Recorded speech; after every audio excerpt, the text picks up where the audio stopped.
So, hello everyone. The topic that we'll be taking today is malaria.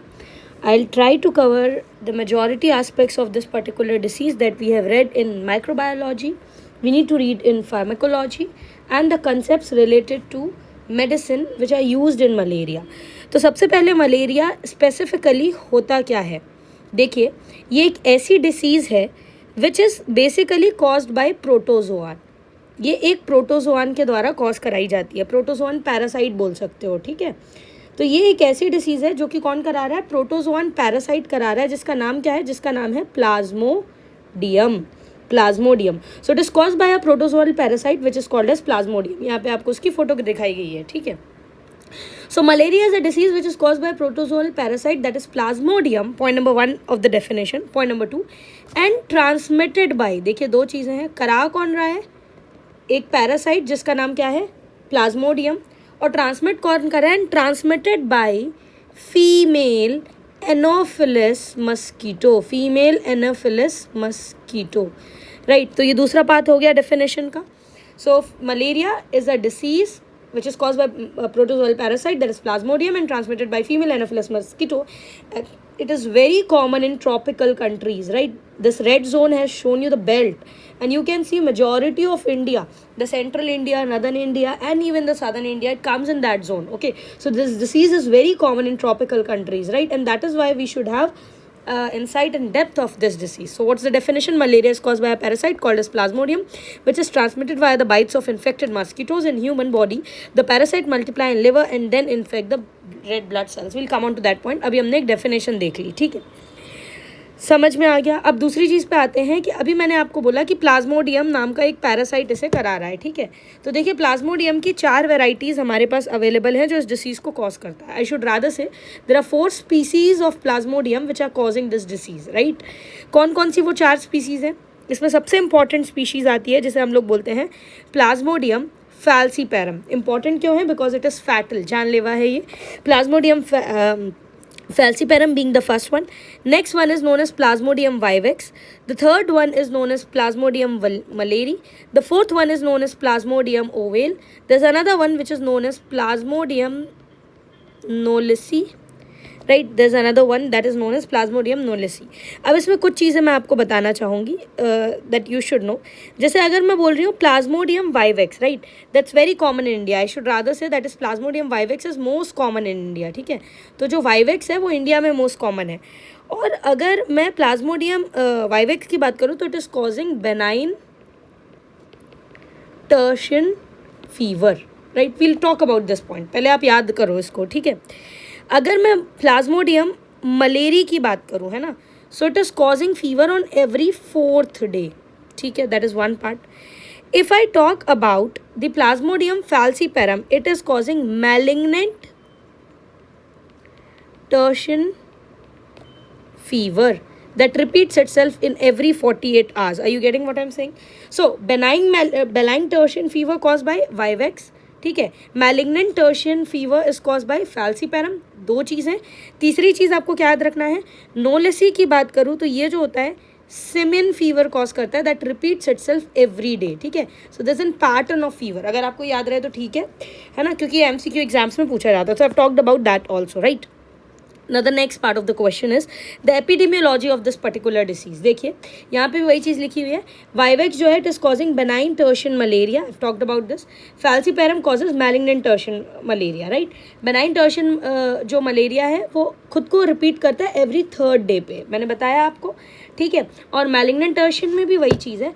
But the point that you need to remember over here is that it is more malignant because it is more fatal, ठीक है. ये ज़्यादा जानलेवा है. Epidemiology की बात करूँ तो इसका जो रिजर्वायर होता है वो ह्यूमन्स ही होते हैं. कुछ इंपॉर्टेंट चीज़ें जो आपको यहाँ पे याद रखनी है, दैट इज़ इंपॉर्टेंट, ठीक है. देखो सबसे पहली चीज़ जो हमें पता होना चाहिए इस पर्टिकुलर डिसीज़ के बारे में, that is known as, epidemiology में हम क्या पढ़ते हैं? हम पढ़ते हैं एजेंट, हम पढ़ते हैं होस्ट और हम पढ़ते हैं एनवायरनमेंट, ठीक है. एजेंट, होस्ट और एनवायरनमेंट. तो चलिए इनकी बात कर लेते हैं. सबसे पहले अगर मैं बात करूँ यहाँ पे let us say that environment, because that is simplest one to understand.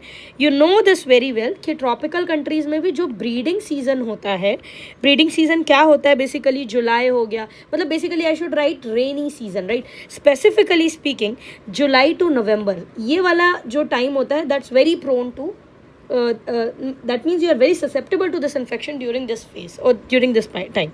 ठीक है, अब मैं होस्ट की बात कर लेती हूँ क्योंकि वो भी बहुत सिंपल है.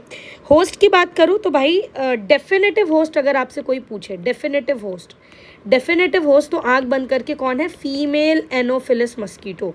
देखो किसी भी ऑर्गेनिज्म का डेफिनेटिव होस्ट वो होता है जिसमें उसकी रिप्रोडक्टिव साइकिल जो है वो हो. ठीक है, तो फीमेल एनोफिलस मस्कीटो जो है वो इसका डेफिनेटिव होस्ट है. That has been written over here. अगर मैं बात करूँ इंटरमीडिएट होस्ट की, तो we humans are the intermediate host, that is what that you need to know. ठीक है, तो होस्ट की बात करूँ तो दो चीज़ें ये हैं. अब तीन चीज़ें मैं आपको और बताना चाहूँगी. कौन सी वो चीज़ें हैं जो प्रोटेक्टिव बनाती हैं किसी ऑर्गेनिज्म को मलेरियल पैरासाइट से. नंबर 1, अगर कोई नियोनेट है तो, या फिर न्यूबॉर्न है तो, क्योंकि इसके पास HbF होता है, फीटल हीमोग्लोबिन होता है ना, जो इसे बचाता है. Point number 1. पॉइंट नंबर 2 जो आपको याद रखना है, कोई भी वो ऑर्गेनिज्म जिसे सिकल सेल ट्रेट हो वो भी बच सकता है इस बीमारी से. You can see this is in slide of sickle cell anaemia, right. तो वो इंडिविजुअल भी बच सकता है मलेरिया के इन्फेक्शन से, right. Point number 2. Point number 3 क्या प्रोटेक्टिव है, आपने ब्लड ग्रुप्स में पढ़ा होगा, डफी ब्लड ग्रुप एंटीजन. तो वो ऑर्गेनिज्म जिनके पास डफी नेगेटिव आरबीसीज होती हैं, है ना, वो ऑर्गेनिज्म जिनके पास डफी नेगेटिव आरबीसीज होती हैं वो भी प्रोटेक्टिव होता है. तो ये हमने प्रोटेक्टिव फैक्टर्स की बात कर ली. ठीक है, so I think very important is environment has been done, the host has been done. Now we need to work on agent. तो एजेंट तो मैंने आपको बता ही दिया कौन करा रहा है, प्लाज्मोडियम. अब इसकी स्पीशीज़ क्या होती है, 4 होती हैं. ठीक है, वाइवेक्स हो गया, फैल्सीपेरम हो गया, मलेरी हो गया और ओवेल हो गया. इसमें 2 चीज़ें पढ़नी है, एक इंक्यूबेशन पीरियड होता है और एक जिसको हम बोलते हैं पीरियड ऑफ कम्युनिकेबिलिटी. दोनों में फ़र्क समझते हैं. देखिए, जब आप शब्द यूज़ करते हो इंक्यूबेशन पीरियड का मतलब होता है कि अगर आज के दिन किसी को इन्फेक्शन हुआ तो कितने दिनों बाद उसको सिम्टम्स आएंगे, है ना. सिम्टम्स आने में कितना टाइम लगा, ज़रूरी थोड़ी है कि आज, फॉर एग्जांपल टुडे 17th में, ठीक है, अगर आज किसी को फीमेल एनोफिलिस ने बाइट किया तो उसको सिम्टम्स आज ही आ जाए, नहीं, कुछ टाइम के बाद सिम्टम्स आते हैं. और उस समय में जब सिम्टम आते हैं उसको अपन इंक्यूबेशन पीरियड बोलते हैं. जैसे एक एवरेज लिया गया है यहाँ पे, वाइवेक्स की बात करो जो इंडिया में सबसे ज़्यादा कॉमन है, 14 डेज होता है इंक्यूबेशन पीरियड. फैल्सीपेरम का जो इंक्यूबेशन पीरियड होता है वो 12 डेज होता है. मलेरी का इंक्यूबेशन पीरियड 28 डेज होता है. और ओवेल का इंक्यूबेशन पीरियड आप 16 डेज याद रख सकते हो. That's easy, right. 12, 14, 16 and 28. I am again repeating, falciparum में 12 दिन का होता है सबसे पहले, ठीक है. वाइवेक्स में 14 दिनों का होता है. ओवेल में 16 दिनों का इंक्यूबेशन पीरियड होता है. और मलेरी में कितना होता है, 28 दिनों का. एक और शब्द होता है, कई किताबों में लिखा हुआ होता है, period of communicability. What is period of communicability? Period of communicability का मतलब ये हुआ कि अगर भैया ये पैरासाइट किसी इंडिविजुअल के अंदर है, ठीक है, मुझे नहीं पता कितने समय के लिए है, कब तक है, पीरियड ऑफ कम्युनिकेबिलिटी की वैल्यू जितनी होगी उस ऑर्गेनिज्म के लिए, तब तक ये इंसान इन्फेक्शन को स्प्रेड करेगा. मतलब अभी जैसे मान लो ये इंसान ठीक हो चुका है, मुझे नहीं पता इसके अंदर क्या है, इसके अंदर सिम्टम्स नहीं आ रहे, पर अगर फीमेल एनोफिलस ने इसको काटा जो अभी नॉन इन्फेक्टेड है ना, और इसको काटने के बाद अगर वो इन्फेक्टेड हो गई, ठीक है, और उसने अब दूसरे नॉर्मल इंडिविजुअल को काटा जिसे इन्फेक्शन नहीं था और उसे भी इन्फेक्शन हो गया, उस टाइम फ्रेम को हम बोलते हैं पीरियड ऑफ कम्युनिकेबिलिटी. कब तक ये इंसान इन्फेक्शन फैलाने की क्षमता रखेगा, that is period of communicability, right. तो अगर मैं प्लाज्मोडियम वाइवेक्स की बात करूँ, वाइवेक्स क्यों इंपॉर्टेंट है, I already told you, it's very common in India, ठीक है. तो इंक्यूबेशन पीरियड 14 डेज का है, पर पीरियड ऑफ कम्युनिकेबिलिटी जो होती है वो 5 डेज की होती है वाइवेक्स के केस में. और फैल्सीपेरम क्यों ज़रूरी है मेरे लिए, क्योंकि ये फैटल होता है, ये 12 दिनों का होता है पीरियड ऑफ कम्युनिकेबिलिटी, ठीक है. तो अब इससे ये अपन ने एपिडेमियोलॉजी पढ़ ली. एपिडेमियोलॉजी के बाद अब हम पढ़ेंगे पैथोजेनेसिस, ठीक है. ये डायग्राम मैंने पार्क से लिया, इसको देख करके डरना नहीं है. पहले मैं आपको सिंप्लीफाइड लैंग्वेज में पैथोजेनेसिस एक्सप्लेन कर देती हूँ, then we'll be working on this particular diagram. अब देखिए, मलेरिया की अगर आपको पैथोजेनेसिस पढ़नी है तो कहानी कैसे शुरू होती है. सबसे पहले, ठीक है, मुझे पता है कि ये कोई फीमेल एनोफिलस मस्कीटो है, लेट अस अज्यूम दैट, ठीक है. और इस फीमेल एनोफिलस मस्कीटो ने किसी ऑर्गेनिज्म को बाइट किया, let us assume that is one part, ठीक है। देखो जब ये बाइट करता है ना तो ये इस इंडिविजुअल की बॉडी में कुछ रिलीज़ करता है जिनको हम लोग स्पोरोजोइट्स बोलते हैं। क्या रिलीज़ किया इसने? स्पोरोजोइट्स रिलीज़ किया, ठीक है। जैसे इस मच्छर ने इसे काटा तो उसने उसकी बॉडी में क्या, ये इन्फेक्टेड है फीमेल एनोफिलस मस्कीटो, ठीक है, इन्फेक्टेड फीमेल एनोफिलस मस्कीटो है, तो इसने क्या रिलीज़ किया इस इंडिविजुअल की बॉडी में? स्पोरोजोइट्स। अब 30 मिनट के अंदर, विद इन 30 मिनट्स, ये सारे के सारे स्पोरोजोइट्स, आपको पता होना चाहिए कि कहाँ पे पहुँच जाते हैं, they reach inside the liver. इस इंडिविजुअल के लिवर में ये स्पोरोजोइट्स सारे के सारे पहुँच गए। समझ में आया आपको? और क्या होता है, ये स्पोरोजोइट्स यहाँ पे आके, एस फॉर स्पोरोजोइट्स, यहाँ पे आके क्या करते हैं? मल्टीप्लाई करते हैं। So that is one part of the story. तो स्पोरोजोइट्स जो है वो मल्टीप्लाई करते हैं और ये कन्वर्ट होते हैं मीरोजोइट्स में, ठीक है। तो what did I told you, sporozoites आए, स्पोरोजोइट्स बॉडी में आते ही लिवर में आए, लिवर में आने के बाद ये मीरोजोइट्स में कन्वर्ट हो गए। That is one part of the story, right. अब देखो क्या होता है, आपने एक टर्म सुना होगा, बहुत इंपॉर्टेंट टर्म है, उसको हम लोग रिलैप्स बोलते हैं। देखो ये बहुत इंपॉर्टेंट है, ये आपको समझना है। रिलैप्स का मतलब क्या होता है? फॉर एग्जाम्पल ये मस्कीटो आया, स्पोरोजोइट्स आए, कई ऑर्गेनिजम्स में क्या होता है, दो स्पीशीज़ में स्पेशली प्लाज्मोडियम की, एक जिसको हम ओवेल बोलते हैं और एक जिसे हम लोग वाइवेक्स बोलते हैं। ये जो है थक चुका है मस्कीटो और ये बोलता है कि अब मैं, liver is like a rest house for it, so it says that I will rest inside the liver for few years and I will not cause any kind of symptoms in this individual. इस resting phase को हम लोग, या उस form of parasite जिसमें ये rest करता है, उसको अपन क्या बोलते हैं? उसको अपन बोलते हैं हिप्नोजॉइट्स, है ना। We call this as hypnozoites. और ये ओवेल एंड वाइवेक्स में होता है, तो ये आएंगे और ये वहाँ पे आकर के आराम करेंगे, है ना। 3-4 साल के बाद ये वापस, आई शुड रादर से 1 to 3 ईयर्स के बाद ये वापस इन्फेक्शन कॉज करेंगे। अभी कुछ नहीं कर रहे हैं ना, 1 से 3 साल बाद ये इन्फेक्शन कॉज करेंगे। इस फिनोमेना को अपन रिलैप्स बोलते हैं, जब ये वापस इन्फेक्शन कॉज करेंगे। और ये किस में होता है? ओवेल और वाइवेक्स में, ठीक है। सब में नहीं होता। नॉर्मली क्या हो रहा है, वो आएंगे स्पोरोजोइट्स, नॉर्मली वो मीरोजोइट्स में ही कन्वर्ट होने हैं। हिप्नोजोइट्स में केवल 2 सिचुएशन में कन्वर्ट होते हैं, अगर वो ओवेल और वाइवेक्स हो तो। अब वो मीरोजोइट्स में कन्वर्ट हो गए। Is it very clear to you? अब देखो क्या होता है, इसको हम लोग बोलते हैं, पहली बात तो जितना भी काम ये हो रहा है ये ह्यूमन बॉडी में हो रहा है, तो ह्यूमन बॉडी को मैंने इंटरमीडिएट होस्ट बोला था, अगर आपको याद हो। क्यों? क्योंकि इस ऑर्गेनिज्म में इसकी एसेक्सुअल जो है स्टेज लाइफ साइकिल की पूरी होती है। इसको बोलते हैं अपन लोग शाइजोगैमी, राइट, वेरी सिंपल, ठीक है। चलिए अब आगे बढ़ते हैं। लिवर से आने के बाद, लिवर में जब तक इसने कहानी बताई उसे हम लोग हेपैटिक स्टेज बोलते हैं। समझ में आया? या कई लोग इसको बोलते हैं एक्स्ट्रा, और other I should write not extra, we should call it exo erythrocytic stage. Very simple. What is erythrocyte? Erythrocyte is RBC and extra means outside the RBC. तो लिवर में जो स्टेज हुई उसको हेपैटिक स्टेज बोल दो या एक्सो इरिथ्रोसिटिक stage बोल दो। अब ये जो मीरोजोइट्स थे ये आपकी रेड ब्लड सेल्स में आ चुके हैं, ठीक है। These are the red cells. अब रेड सेल्स में क्या आए हैं? मीरोजोइट्स आए हैं। Let me use a different colour for it. Now these merozoites are inside the red cells. Beautiful. Now what would happen with these merozoites? The first part of the story, we are now getting ring trophozoites। तो RBC में आने के बाद हमारे पास क्या आया? ट्रोफोजॉइट्स आए, ring ट्रोफोजॉइट्स आए। और ये रिंग ट्रोफोजॉइट्स मतलब मीरोजॉइट्स किस में कन्वर्ट हो गए? ट्रोफोजॉइट्स में कन्वर्ट हो गए। यहाँ पे क्या हो रहा था? स्पोरोजॉइट्स किस में कन्वर्ट हुए हैं? मीरोजॉइट्स में कन्वर्ट हुए हैं, ठीक है। S to M, ये है M to T, right, in RBC. So now these ring trophozoites are converted into mature trophozoites. Ring trophozoites are immature trophozoites, ठीक है। ये इमेच्योर ट्रोफोजॉइट्स होते हैं और ये कन्वर्ट हो जाते हैं मैच्योर ट्रोफोजॉइट्स में। किस में कन्वर्ट हुए? मैच्योर ट्रोफोजॉइट्स में कन्वर्ट हो चुके हैं। That is one part of the story, ठीक है। So these are now converted into mature trophozoite। अब एक और चीज समझो, क्या होता है, ये जो मैच्योर ट्रोफोजॉइट्स होते हैं ये कन्वर्ट होते हैं शाइजोन्स में। किस में कन्वर्ट होते हैं? शाइजोन्स में कन्वर्ट होते हैं। और जब ये शाइजोन्स रप्चर होता है ना, क्या कन्वर्ट हुआ? देखो M to T to S, ऐसे याद रखो, ठीक है। एक कहानी ये है।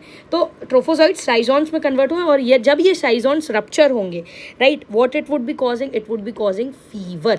इनके रप्चर के साथ इंसान को क्या आएगा, फीवर आएगा. So that is associated with what, that is associated with rupture of these schizonts. ठीक है, ये आपने एनसीईआरटी में नीट के टाइम पे भी पढ़ा है. एक पाथवे तो ये हो गया. अब दूसरा पाथवे क्या है, ध्यान से समझिए. देखिए ये जो रिंग ट्रोफोजॉइड्स है, right, again it is taking place in humans only, है ना. ये रिंग ट्रोफोजॉइड्स जो है ये कन्वर्ट हो जाते हैं गैमीटोसाइट्स में. किस में कन्वर्ट हो गए, ये गैमीटोसाइट्स में कन्वर्ट हो गए. मतलब मीरोजॉइड्स ट्रोफोजॉइड में कन्वर्ट होंगे, और ट्रोफोजॉइड्स पहले इमेच्योर फिर मैच्योर. ट्रोफोजॉइड्स या तो साइजॉन्स में कन्वर्ट हो सकते हैं, और कुछ ट्रोफोजॉइड्स किस में कन्वर्ट हो जाएंगे, गैमीटोसाइट में कन्वर्ट होंगे. क्योंकि इसको लाइफ साइकिल को आगे भी तो बढ़ाना है. तो MTG या MTS. ठीक है, अब देखो ये जो गैमीटोसाइट्स होते हैं, अब ये इस इंडिविजुअल के ब्लड में है. ठीक है, मस्त घूम रहे हैं ये गैमेटोसाइट्स.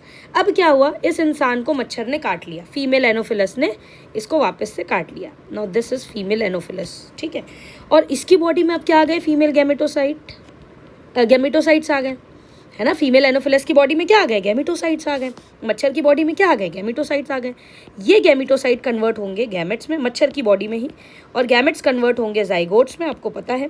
और जाइगोट जो है वो कन्वर्ट होगा किस में, पहले तो इमोर्टल जाइगोट होता है. ठीक है, now that zygote is now converted into ookinete. ठीक है, ookinete is converted into oocyst. ठीक है, ookinete is converted into oocyst. I'm again repeating. Gametocytes आए, गैमेटोसाइट्स गैमेट्स में कन्वर्ट हुए, गैमेट्स आ गए दो, फीमेल और मेल, उससे जाइगोट बन गया, फिर ऊकाइनेट बनेगा. ऊकाइनेट ये मोटाइल जाइगोट होता है बेसिकली. ऊकाइनेट oocyst में कन्वर्ट होगा, और oocyst जो है finally it will be converted into sporozoites. अब आपको समझ में आया. और ये एस से स्पोरोजॉइड, एस से याद रखो सलाइवरी ग्लैंड. मच्छर अपने सलाइवरी ग्लैंड में स्टोर करके रखता है. अब क्या हुआ, जब ये दूसरे इंसान को काटेगा तो फिर उसकी बॉडी में स्पोरोजॉइड्स आ जाएंगे. अब मच्छर की बॉडी में जो लाइफ साइकिल हुआ उसको अपन सेक्सुअल स्टेज बोलते हैं. And that is why it is not the intermediate host, it is the definitive host. क्योंकि सेक्सुअल फेज इसकी लाइफ साइकिल का इसकी बॉडी में हो रहा है. या इसको बोलते हैं हम लोग स्पोरोगैमी. इसको क्या बोला था मैंने, एसेक्सुअल स्टेज या schizogamy. I think that's very clear to you. ठीक है, सो लाइफ साइकिल आप 2-3 बार पढ़ोगे तब समझ में आएगा. And this life cycle is important, believe me. अब देखो एक और चीज़ समझो, इंक्यूबेशन पीरियड, जैसे तुमने पढ़ लिया ना इंक्यूबेशन पीरियड होते हैं, ये कुछ अच्छे क्वेश्चंस हैं. ठीक है, देखो दो चीज़ें समझो. इंक्यूबेशन पीरियड भी दो टाइप के हो सकते हैं. एक इंट्रिंसिक इंक्यूबेशन पीरियड हो सकता है. इंट्रिंसिक यानी जो आपकी बॉडी में ही हुआ है, that is from 5 to 7 days. ठीक है, और एक होता है जिसको बोलते हैं एक्सट्रिंसिक इंक्यूबेशन पीरियड, और एक्सट्रिंसिक इंक्यूबेशन पीरियड होता है 10 to 12 days. ठीक है, if you remember that's well and good. ऐसे याद रख सकते हो, इंट्रिंसिक 6 होता है और एक्सट्रिंसिक 12 होता है. ठीक है, जस्ट डबल. चलो अब आगे बढ़ते हैं. इंक्यूबेशन पीरियड वैसे तो मैंने आपको ऑलरेडी बता दिया है, अगर नहीं बताया तो मैं आपको फिर बता दूं. ये आपको याद करना है. Again this is the life cycle, the complex life cycle. If you remember that's well and good, otherwise you have to remember the simplified life cycle which I told you. ठीक है, now I am now going to tell you about the incubation period. I am again repeating. देखो, plasmodium malariae, ठीक है, we are having plasmodium vivax, we are having plasmodium ovale, we are having Plasmodium falciparum. Very very very important. Now if I talk about the falciparum, it is 12 days, oval is 16 days. These are incubation period, don't forget it, please please please, these are very important. ठीक है, malariae में होता है 28 दिन. ठीक है, 28 days. और जो वाइवेक्स है वो कितना है, वो 14 दिन है. ठीक है, याद हो गया आप लोगों को, वेरी इंपॉर्टेंट. और रिलैप्स कौन कौन कराता है, ये भी एग्जाम नीट पीजी के क्वेश्चन है सारे, है ना. Ovale is causing the relapse and vivax is causing relapse, and that is cause by 1 to 3 years. I think that's very clear to you. Okay, एक और शब्द होता है ना, रिक्रूडेंस, है ना, इसको बोलते हैं रिक्रूडेंस. ये किस में होता है, बेसिकली ये ना प्लाज्मोडियम falciparum में होता है, falciparum में होता है, इफ़ दे आस्क यू. और ये क्या फिनोमेना होता है, ये phenomena is basically, just remember, due to the drug resistance. ठीक है, रिलैप्स आपको अच्छे से आना चाहिए. ठीक है, लाइफ साइकिल मैंने आपको बता दी है. अब आते हैं क्लिनिकल फीचर्स में. मलेरिया के क्या क्या क्लिनिकल फीचर होते हैं. देखो, सबसे पहले प्रोड्रोमल सिम्टम्स, यानी जो हर बीमारी में होने हैं. ठीक है, हेडेक होगा, फोटोफोबिया होगा, मसल एक होगा, पेन होगा, एनोरेक्सिया होगा, वॉमिटिंग होगा, वेल एंड गुड. अब मलेरिया की जो स्टेजेस होती हैं वो 3 स्टेजेस होती हैं. ठीक है, very very very important. CHS पहला होता है कोल्ड स्टेज. अगर किसी को मलेरिया होगा, ठीक है, तो पहला स्टेज होता है कोल्ड स्टेज. कोल्ड स्टेज में क्या होता है भाई, उसको बहुत ज़्यादा ठंड लगती है, चिल्स होते हैं, राइगर्स आते हैं. ठीक है, and pale and cyanotic individual हो जाएगा. तो ये पहला स्टेज होता है, that is known as cold stage. समझ में आया आपको मैंने क्या बोला? हेडेक, नॉजिया, वॉमिटिंग, वो तो आपको मैं बोलूँ प्रोड्रोमल सिम्टम्स है, वो होंगे। कोल्ड स्टेज में क्या होगा? चिल्स आएंगे, सबसे पहले कोल्ड स्टेज होता है। कोल्ड स्टेज के बाद आता है हॉट बस्ट, मतलब ठंडी लगेगी, और ठंड लगने के बाद उसको एकदम गर्मी लगने लगेगी, है ना। So that's very important. तो उसको बहुत तेज़ गर्मी लगेगी, it would be very very very high fever, right. तो ध्यान रखिएगा, flush, agitated, restless, disoriented and delirious, इतना ज़्यादा उसकी बॉडी का टेम्परेचर बढ़ चुका होगा। Remember this. सर में बहुत ज़्यादा दर्द होगा, दैट इज़ फ्रंटल हेडेक, है ना, सामने वाले पार्ट में, और इसका ड्यूरेशन ज़्यादा होता है ना, ये 6 घंटे तक का होता है। Let me tell you, this is of 6 hours approximately, and this is approximately for 30 to 1 hour, है ना, 30 minutes to 1 hour, if you could remember. तो कोल्ड स्टेज ठंडी लगी, हॉट स्टेज गर्मी लगी उसको एकदम से, और लास्ट स्टेज होता है स्वेटिंग स्टेज। इतनी ज़्यादा उसको पसीना आता है, पसीना दे करके बुखार आना, डॉक्टर ऐसे पूछता है, अगर आपने कभी देखा हो, है ना। तो इतना ज़्यादा उसे पसीना आएगा, प्रोफ्यूज स्वेटिंग होगी उसको, right, that patient feels as if he should put off his clothes, right? So that is the third stage, right? And ये काफ़ी घंटों का होता है, ये भी on an average 4 hours का रहता है, ठीक है। So these are few symptoms that you should know. I think that's very clear to you now. Differential diagnosis क्या है? ऐसे symptoms dengue, leptospirosis, typhoid fever, scrub typhus and severe bacterial sepsis में आते हैं, and that is why investigations need to be done, ठीक है। देखो, अलग से शॉर्ट नोट जो आता है ना, वो फैल्सीपेरम पे आता है, तो वो आपको अच्छे से आना चाहिए। अगर वो नहीं आता तो इट्स नॉट गुड। हाँ, मलेरिया यहाँ पे ख़त्म हो सकता है, but a separate short note that you can get in your examination is regarding Plasmodium falciparum. So I'll take up that in detail. Falciparum. So what do you need to remember about Plasmodium falciparum? देखो, सबसे पहले ये कैसे fever को cause करा रहा था? मैंने बताया था मैलिग्नेंट। क्यों? क्योंकि ये फैटल है, ये मोस्ट फैटल है ना, सबसे ज़्यादा जानलेवा है, ठीक है। मैलिग्नेंट टर्शियन फीवर या malignant tertian malaria, that is what we write, है ना, मैलिग्नेंट टर्शियन मलेरिया। अब मुझे बताओ इसका इंक्यूबेशन पीरियड कितना था? If you remember it was of 12 days. Let me take it as 12 days, ठीक है। ये 12 days का है, ठीक है। ये तुमने याद कर लिया। Most serious form of malaria मैंने ये बता दिया। देखो, इसमें अलग क्या होता है? जो प्रोड्रोमल सिम्टम्स पढ़े हैं वो तो होते ही हैं, कोई चीज़ इसमें फ़र्क नहीं आई। फ़र्क आती है यहाँ पे होते हैं very important neurological symptoms, right. The neurological symptoms are very important in cases of Plasmodium falciparum. So neurological symptoms are what are separating it out from the other one, right. So मैं अब आपको ये सारे symptoms याद कराने वाली हूँ, ठीक है। पर उससे पहले क्वेश्चन ये आता है कि भाई 4 स्पीशीज़ थी, ये फैल्सीपेरम से ही मुझे इतना डर क्यों लगा, right, why only falciparum? So will discover that fact, right, will discover that fact, but before that I want you to understand that what sorts of neurological symptoms और what sorts of symptoms or complications can we get over here. So let me start with it. The first one, अब इसको ना alphabetically याद करेंगे। एलजेट fever. ये एलजेट fever क्या है? अभी मैं आपको ब्लैक वाटर फीवर क्या है, एलजेट फीवर क्या है, सारी चीज़ एक्सप्लेन करूँगी। पहले आप मुझे इसे याद करो, क्योंकि इसके कॉम्प्लिकेशंस ही पूछते हैं वो, है ना। तो अप्रॉक्सीमेटली 12-13 कॉम्प्लिकेशंस है जो अभी आपको मेरे साथ याद रखना है। तो पहला है एलजेट फीवर ए से, दूसरा है ए से ARDS, that is acute respiratory distress syndrome. Very very very important, right.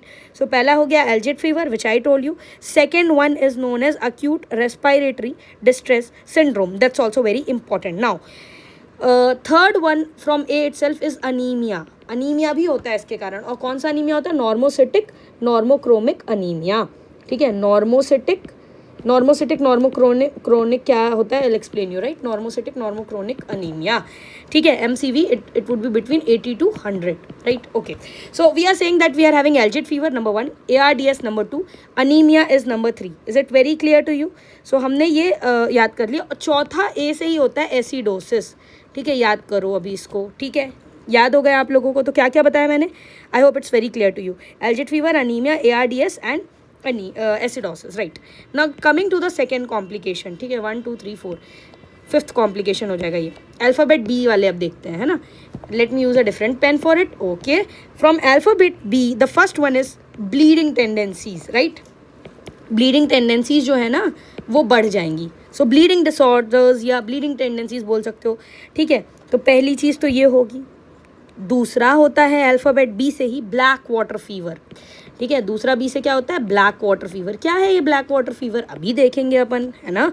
तो दूसरा बी वाला भी हो गया, well and good. Now let us move forward to the next symptom. Alphabet C पे आते हैं अपन। Again let me use a different colour for it, right. So now if I am coming to alphabet C, right, तो पहली चीज़ जो alphabet सी से आपको याद रखनी है वो क्या है?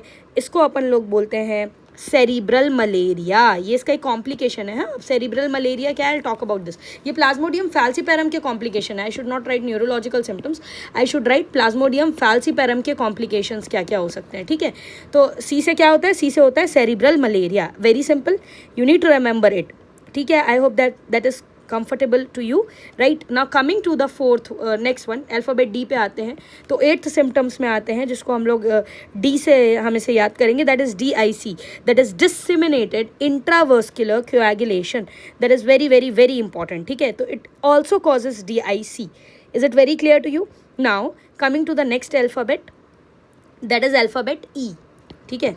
डी हो गया, ई हो गया। ई का मतलब होता है इडीमा, इडीमा मतलब pulmonary oedema, so it is also causing pulmonary oedema. Coming to the next one, that is F, F का मतलब होता है failure, that is renal failure, EFG, GNH है ना। तो जी को बस आप छोड़ दो, जी और एच से या मैं मिला के बोल सकती हूँ कि मैं एक चीज़ बना रही हूँ, दैट इज़ हाइपोग्लाइसीमिया। देखिए एक भी ऐसा सिम्टम नहीं है ग्लाइसीमिया जो आपको भूलना है ना, you can not afford to forget any one of these, okay. So I am repeating it once again so that you can remember it with me. What are these, let me repeat it for you once again. A for algid fever, ARDS anaemia, normocytic normochromic anaemia, pernicious anaemia भी होता है, explain you that, हाँ। पर अभी आप normocytic normochromic याद रखो। Acidosis, B से ब्लीडिंग टेंडेंसीज बढ़ जाएंगी, ब्लैक वाटर फीवर होगा, सी से सेरिब्रल मलेरिया है, डी से DIC है, ई से इडीमा है, पल्मोनरी इडीमा, एफ से रीनल फेलियर है, और जी और एच से आप याद रख सकते हो हाइपोग्लाइसीमिया है, right. So these are few things that you have to remember, okay.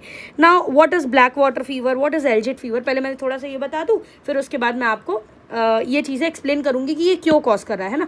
I told you ना कि it is very important to know why is it causing these types of symptoms. हाँ, प्लाज्मोडियम फैल्सीपेरम में ऐसा क्या था कि वो ऐसे सिम्टम्स को कॉज कर रहा है, बाकी क्यों नहीं ऐसे कॉज कर रहे हैं, ठीक है। देखो सबसे पहला होता है ब्लैक वाटर फीवर। देखो क्या होता है, बेसिकली यहाँ पे ये RBCs को इफेक्ट कर रहा है, ठीक है, RBCs को इफेक्ट कर रहा है।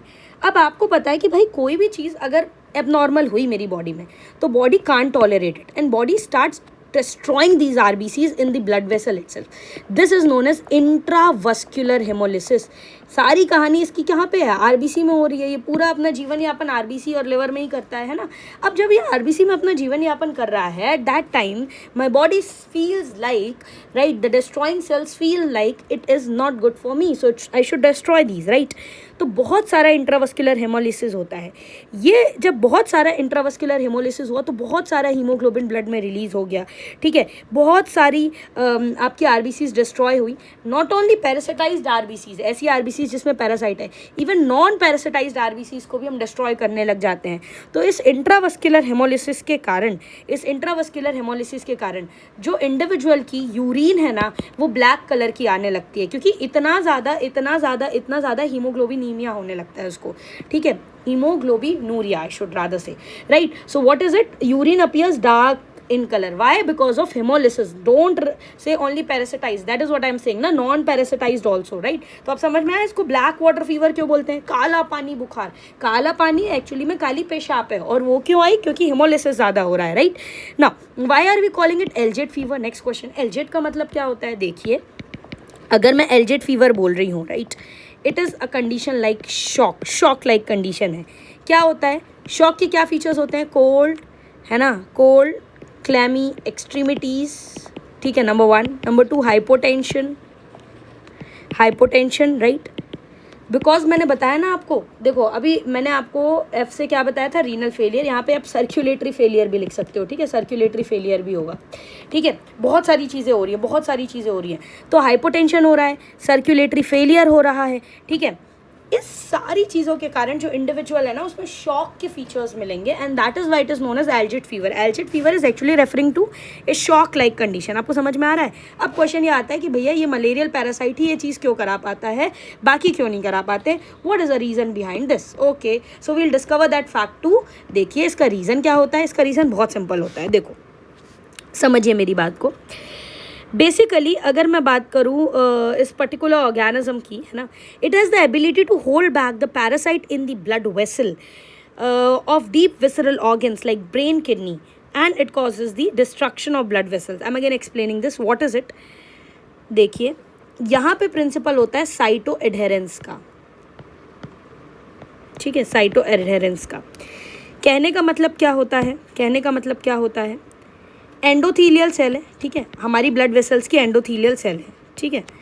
इन एंडोथीलियल सेल पे कुछ ऐसे रिसेप्टर्स होते हैं जो क्या करते हैं जो पैरासिटाइज्ड आरबीसीज है ना, उसको अटैच कर लेते हैं, right, they are attaching it. Are you getting what I am saying? I have used the word cyto adherence, right.